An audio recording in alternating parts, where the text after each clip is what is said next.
নমস্কাৰ বন্ধুসকল, লৈ আহিছোঁ কেইবাটাও গুৰুত্বপূৰ্ণ খবৰ। প্ৰথমে আমি জনাব বিচাৰিছোঁ 5 বছৰত মুখ্যমন্ত্ৰী সম্পত্তিৰ বাহিল 73.39%। জানো আহক অসমৰ মুখ্যমন্ত্ৰীৰ সৰ্বানন্দ সোণোৱালৰ সম্পত্তিৰ তালিকা। মুখ্যমন্ত্ৰীৰ হাতে জমা 39,030 টকা 13 পইচা। বিভিন্ন বেংকত জমা আছে 38,02,498 টকা, 13,04,697 টকা 70 পইচা শ্বেয়াৰ আছে অইলত, 43,26,461 টকা বীমা পলিচি আছে মুখ্যমন্ত্ৰীৰ, 16,78,707 টকা ঋণ আছে মুখ্যমন্ত্ৰী সোণোৱালৰ। মুখ্যমন্ত্ৰী সৰ্বানন্দ সোণোৱালৰ নাই কোনো বাহন।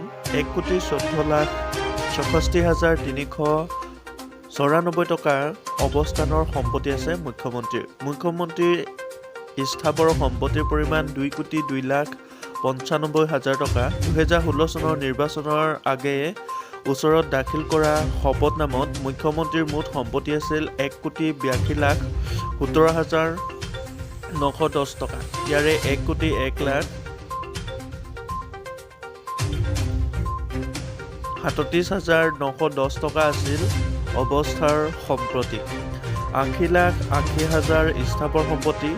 যোৱাৰ 5 বছৰত মুখ্যমন্ত্ৰীৰ মুঠ সম্পত্তি বাহিল 1,53,53,484 টকা। শতাংশ হাৰত যোৱা 5 বছৰত মুখ্যমন্ত্ৰী সৰ্বানন্দ সোণোৱালৰ সম্পত্তি বৃদ্ধি হ'ল 63.39%। ইয়াৰ বাহিৰেও মুখ্যমন্ত্ৰী সোণোৱালে মঙলবাৰে দাখিল কৰে মনোনয়ন পত্ৰ। মঙলবাৰে মাজুলীত মুখ্যমন্ত্ৰী সৰ্বানন্দ সোণোৱালে মনোনয়ন পত্ৰ দাখিল কৰে। মন্ত্ৰীগৰাকীয়ে পুৱা 9 বজাত মাজুলীৰ শান্তিপুৰৰ স্থিত নামঘৰৰ নাম প্ৰসংগত চলি থকাৰ সময়ত বন্তি জ্বলাই দণ্ড খাচৰা আগবঢ়াই আষ্টাংগে সেৱা জনায়। ধুতি কুৰ্তা পৰিধান কৰি মুখ্যমন্ত্ৰীজনে ভকত বৈষ্ণৱ আই মাতৃসকলক আশীৰ্বাদ লয়। ইয়াৰ পাছতে শান্তিপুৰ গাঁৱৰ সমীপতে এটা নিজা অস্থায়ী বাসগৃহৰ পৰ্বে অগপৰ জ্যেষ্ঠ নেতা বৃন্দাবন গোস্বামীৰ মনোনয়ন দাখিল। তেজপুৰ অগপৰ জ্যেষ্ঠ নেতা বৃন্দাবন গোস্বামীৰ মনোনয়ন দাখিল। তেজপুৰ সমষ্টিৰ পৰা নিৰ্দলীয় প্ৰাৰ্থীৰূপে মনোনয়ন দাখিল কৰে গোস্বামীয়ে। অগপই তেজপুৰ সমষ্টিক প্ৰাৰ্থিত্ব প্ৰদান কৰিছিল পৃথিৱীৰাজ ৰাভাক। অগপই টিকট প্ৰদান নকৰাক লৈ ক্ষোভ প্ৰকাশ কৰে জ্যেষ্ঠ নেতাগৰাকীয়ে।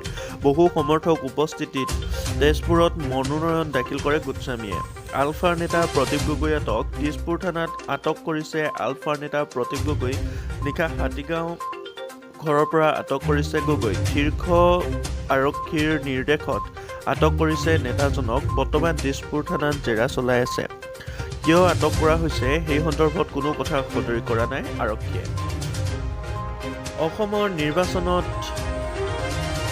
অৰ্থাৎ বিধানসভা নিৰ্বাচন 2021 প্ৰক্ৰিয়া চলি থকাৰ মাজতে আজি ৰাষ্ট্ৰীয় সংবাদ মাধ্যম টাইমছ নাও আৰু চি ভোটাৰ পাব্লিকেশ্যনৰ সমীক্ষা প্ৰকাশ পাইছে।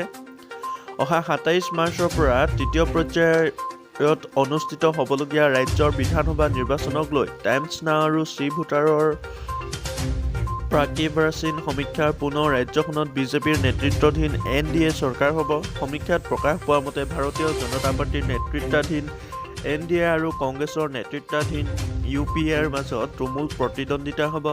126জনীয়া বিধানসভাৰ সমষ্টিৰ ভিতৰত বিজেপিৰ নেতৃত্বাধীন NDA 67খন আসন, কংগ্ৰেছ নেতৃত্বাধীন UPA 57 আৰু অন্যান্যই 2খন আসন লাভ কৰিব। লক্ষণীয় যে নাগৰিক সংশোধনী আইন আৰু NRCক লৈ বিজেপিৰ নেতৃত্বাধীন NDAৰ বিৰুদ্ধে প্ৰবল প্ৰতিবাদৰ স্বত্তেও বিধানসভাৰ নিৰ্বাচনৰ সংখ্যাগৰিষ্ঠতা লাভ কৰিলেও কংগ্ৰেছ আৰু বিজেপিৰ মাজত তুমুল প্ৰতিদ্বন্দ্বিতা হোৱা দেখা যায়। ইয়াৰ বাহিৰে 20 মাৰ্চত আহিব উজনি অসমলৈ নৰেন্দ্ৰ মোদী। প্ৰতিবাৰে উজনি অসমত অহাক কি সূচাইছে? উজনি অসমত বিজেপিৰ সত্তা নাইকিয়া হৈ পৰিছে নেকি?